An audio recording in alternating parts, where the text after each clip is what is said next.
Assalamu alaikum everybody, this is your Arabic teacher Sam and you are watching or listening, if you're on the podcast obviously, episode 24 of the Arabic with Sam podcast. I pray that you guys are well. Very warm welcome all of the new listeners. We had a little spike recently in people being interested in things that I have to say out of my face. So we have a lot of new listeners as well. So huge warm welcome to the new listeners and glad to have you still with us, old timers. Hope you guys are well and having a really good week. So let's get into it. First and foremost, we have some announcements. Firstly, by the time that this podcast is out, there will be the early bird discount available for Arabic in 60 Steps 2.0. It will be available, and it will be available at arabic60steps.com, arabic60steps.com. Always remember that it's 60 as in 60, as in the numbers 60, Arabic in 60 steps.com. And also you'll be able to spot it from a mile off because it's bright orange. Everything for the new program is bright orange. The old program was like a bright blue color, but we've changed it this time. I think the orange, I just saw some orange websites and I thought they looked good, and so I wanted an orange website as well. And orange is one of my favorite colors as well, so it all helps. So that was the first thing. Next thing, if you are listening on iTunes, please leave a rating on iTunes or subscribe to it, whatever platform you're listening on. I don't know what all the platforms are like these days. There's so many of them. I think I put out my podcast on about 14 different platforms, I think. And if it's possible to subscribe on your platform, please subscribe. And that I hope you guys keep in touch with me, and will help to support the channel. We'll make it look like I have a bigger audience, and will make my mum happy. So let's begin. So this episode of the podcast is about the 5 nouns. We call them the 5 nouns because, or actually, let's not say it. Let me not give you a definition. Let me allow Ajrumiyya, the poem Al-Ajrumiyya, give you a description, because the poem says, وَأَمَّا الْأَسْمَاءُ الْخَمْسَةُ, as for the 5 nouns, فَتَرْفَعُ بِالْوَاوِ وَتَنْصَبُ بِالْأَلِفِ وَتَخْفَضُ بِالْيَاءِ. What they do is they express their rafa' with a waw, and they express their nasab with an alif, and they express their khafd or their jarness with a ya. So normally, the kind of default for nouns is that they express their case with a fatha, kasra, or a damma. Those of you listening, if I'll just run over that a little bit actually. If some of you are listening or are a bit earlier beginners, essentially in Arabic, when you have cases, what it really means is just the word looking a little bit different depending on whether the word is the subject of the sentence or the object of the sentence, or if the word comes after a preposition. That's kind of the simplified version of it, and and you'll be able to tell if the word has a fatha, a damma, or a kasra. Why is this important? Because in Arabic, that's how you kind of express meaning about things. So let me give you an example where it's very important. If I say something like أكل الولد, أكل الولد, the U is the bit I'm focusing on right here, right? If I say أكل الولد, in Arabic it means the boy ate. The boy ate something. But if I say أكل الولد, it means he ate the boy. And the boy is the subject, is the object of the verb in this case. But if it has a damma, if it has an u on the end, that means it's the subject. So it has a big impact, right? It's important. But there are 5 or 6, according to the Medina books, words that don't express that with a damma, a fatha, or a kasra. Rather, they express it with an alif, a waw, and a ya. I've had some questions from students on the original Arabic in 60 Steps program this week about this, so I thought it'd be a good time for us to do a little podcast on this topic. So, what are they? What are they?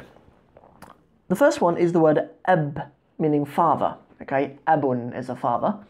The next one is akh, or akhun, is a brother. The next one is the word ham, is a father-in-law. The next one is the word dhu. Dhu is kind of a possessor of something. You usually use it when you're kind of describing something. In Arabic, there is kind of a way of saying, rather than saying he has black hair, you could say dhu ash-sha'r al-aswad. The possessor of black hair. You can say that in Arabic. And then the other one is fu. It's actually from the word fem, meaning a mouth. And then there's another one, which the Medina books mention, which is the one henu, which means like shay, it means a thing. Good. So that's what they're like, okay? But when we experience them in the marfu', or like the Dhamma case, we see them with a long waw on the end, which is why you quite often see Abu and Akhu and Hamu and Fu and Dhu and Henu. Yeah, you'll see them written like that. I think the most common one, I think I'll give the most examples, is with the word Eb, and I'll demonstrate the actual concept of it with the word Eb, because that's where it's most common and you see it the most. So what are these? So these five nouns, the way they actually behave is like this. Like the word Eb, normally if we're going to say the father of, there's a very famous companion of the Prophet Muhammad sallallahu alaihi wasallam called Abu Hurairah. Abu Hurairah radiyallahu an. And Abu Hurairah, what it really means is like father of the kitten. Yeah, a harir is like a kitten, and a hurayr is like a little kitten. So he's like the father of the kitten, not because he actually fathered a kitten, but because he used to just really love cats. He was just known as being a person who you'd often see him teaching, and he'd have like a cat in his lap, like he was just a person who liked cats. And so he was referred to as Abu Hurairah. But if, for some reason, the word Abu needed to be mansoob, or as the object of the sentence, we wouldn't call him Abu Hurairah anymore. We would say Aba Hurairah. If I was, for example, I was saying, Oh Abu Hurairah, Ya Aba Hurairah. Or sometimes you even hear like, Ya Aba Bakr, for the name Abu Bakr, Ya Aba Bakr. And even with me, like people who speak to me in Arabic, they know me as Abu Yusuf, because my son's called Yusuf. And I actually am the father of a Yusuf. So people would say, Ya Aba Yusuf, O Aba Yusuf, O father of Yusuf, right? Or if it was the object of a sentence, like we're saying, Ra'aytu, I saw, Ra'aytu Aba Bakr, I saw the father of Bakr, right? Or Ra'aytu, Ana Ra'aytu Aba Hurairah, I saw Abu Hurairah, right? When we translate in English, we always just call it Abu Hurairah, right? But in Arabic, you sometimes do see Aba. So when would you see Abi? When would you see Abi? So, for example, often, Abu Hurairah is known to be a companion of the Prophet ﷺ, but most commonly to be of being someone who is a narrator of a hadith. On Wednesday, actually, tomorrow, we're going to do a hadith walkthrough here on the channel. So, and Abu Hurairah is the narrator of the hadith that we're doing tomorrow. So you'll see this in action if you come back for the walkthrough tomorrow. If we have a preposition before it, okay, we have the word an in hadith literature. When we're talking about where the hadith comes from, what people it comes from, we'll say we know about this hadith on the authority of. And when we say that, we say an a person, an a person, an a person, and we use an to like link up each of the people. Like if I was going to say, I heard this about the Prophet, I heard it on the authority of my brother, who heard it on the authority of his friend, who heard it on the authority of Ahmad, who heard it on the authority of Ibrahim, who heard it on the authority of Omar, whatever. That's kind of how you do like chains of narration in Arabic. And between each of the names, use an. So in these ahadith which have Abu Hurairah in them, we hear an Abi Hurairah, an Abi Hurairah. Yeah, you hear Abi. And it's the same with and obviously that same principle is just applied to all of the other 5 nouns, or 6 nouns according to the Medina books.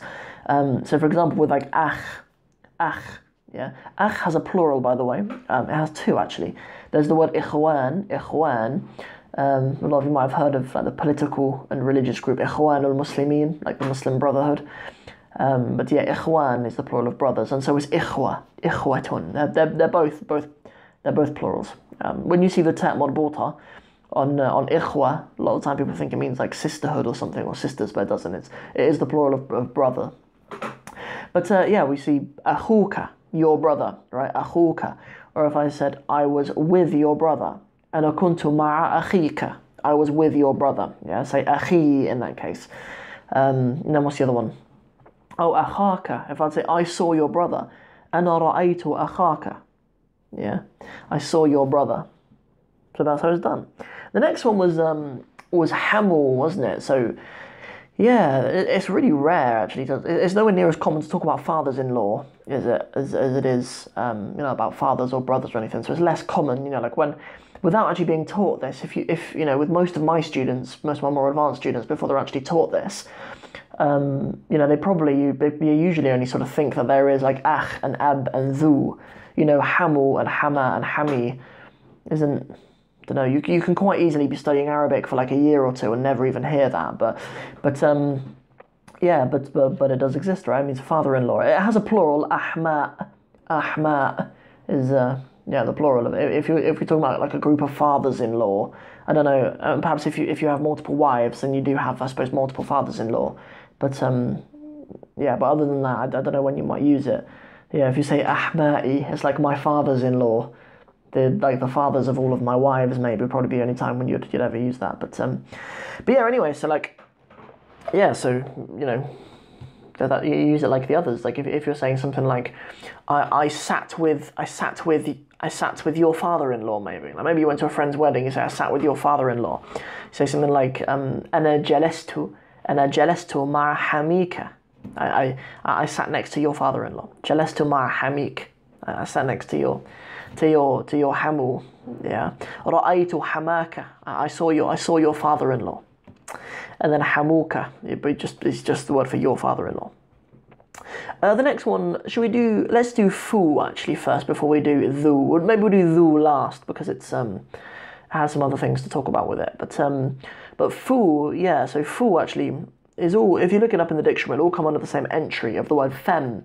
You know, when you learn the word for a mouth, you learn the word fem, but it's fem, although the word is fem, it is a bit of a funny word because when you look at it, you think, what are its root letters?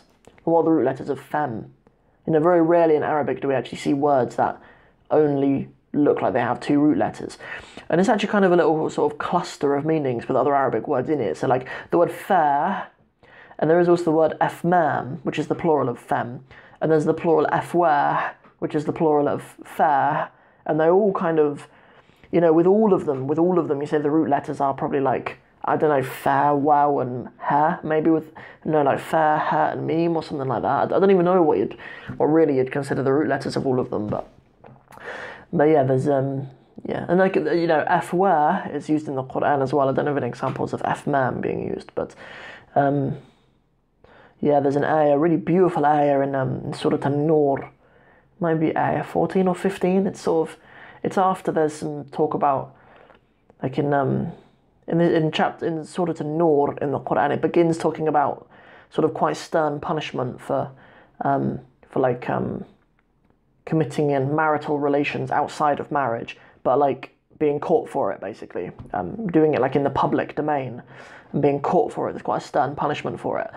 And then it goes on to talk about the seriousness of like accusing somebody without really knowing. Do you know what I mean? Like if you accuse somebody of committing a really grave sin or crime like that, but you don't have real knowledge of it, you don't have witnesses, then that itself is really serious in the Sharia as well. But after that, in Surah An-Nur, there's a little passage where it says, إذ تلقونه بألسنتكم وتقولون بأفواهكم ما ليس لكم به علم. It says if you kind of cast if you cast aspersions with your tongues and you and what you say with your mouths about which you have no knowledge.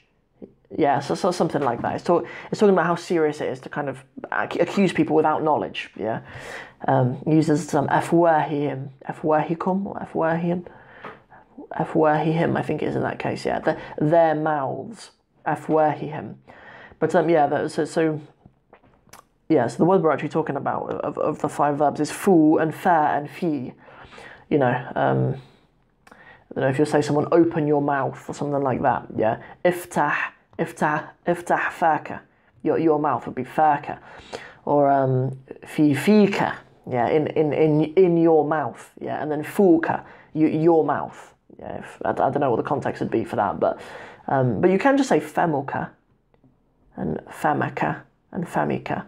I'm not quite sure what the nuance is between using fu and fem, but it is one of the five nouns anyway for you to be aware of if you read it, because you do see it sometimes. You know, it follows the same rules, but I mention it again just because in the Medina books they do mention it, even though in the poem Al-Ajrumiyya he doesn't use it. But the word henu, say something like Ra'aytu hanaka, I saw your thing. Yeah, you know, hanuka, your thing, or yeah, ma'a ma'a or fi hanika, like in your thing. Yeah, I'm pretty sure like a henu, even though I've only seen it in the Medina books. Do you know what I mean? But I haven't actually seen it in context. But that's kind of how you'd use it. And then dhu, we're finally onto dhu and there and thee. It's kind of the standard, but dhu actually has a feminine as well. It's dhata. It's the feminine of it. The feminine doesn't take case. We can't really consider the feminine as one of the 5 nouns because it doesn't behave in this way with the long vowels being used for case. But yeah, for dhu, there, and thee, really common because one of the names of Allah is Dhul Jalali wal Ikram. Dhul Jalali wal Ikram. But if you were to say something like the servant of Dhul Jalali wal Ikram, you need to say something like Abdil Jalali wal Ikram. Yeah, it needs to be Dhil Jalali wal Ikram. Or we're saying Ya Dhal Jalali wal Ikram. Yeah, so you can sometimes hear Dhul Jalali wal Ikram, Dhal Jalali wal Ikram, and Dhil Jalali wal Ikram, depending on the case of the dhu. And then also as well, there's also the character in the Quran, Dhul Qarnayn. This, I've heard people kind of speculate that it's referring to Alexander the Great. I don't know about that. I'll leave that up to the Mufassirin. But but Dhul Qarnayn literally means the possessor of 2 horns. Dhul Qarnayn. So we hear that a lot as well as Dhul Jalali wal Ikram. But and it's used just like the others. Yeah, it just means the possessor of, those things. You could even say you could even use it in a normal sentence. It's not even just when you're referring to names and stuff. You could say something like,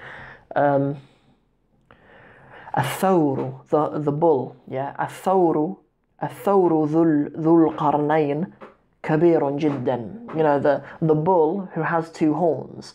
Yeah, Athawru dhul qarnayn kabirun jiddan is very big. Yeah, the bull that has 2 horns is very big. Maybe, I don't know, maybe you have a load of bulls and some of them only have 1 horn because they lost the other one fighting or something.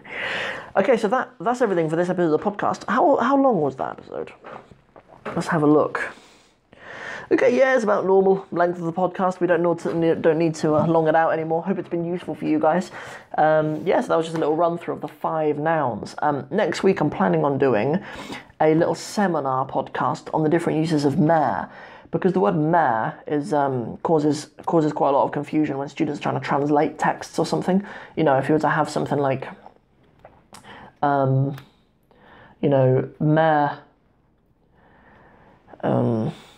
But there's loads of uses of it, right? There's loads of uses of it. You use it in relative clauses, you use it for questions, you use it for negation, you use it for all kinds of stuff, right? So, there's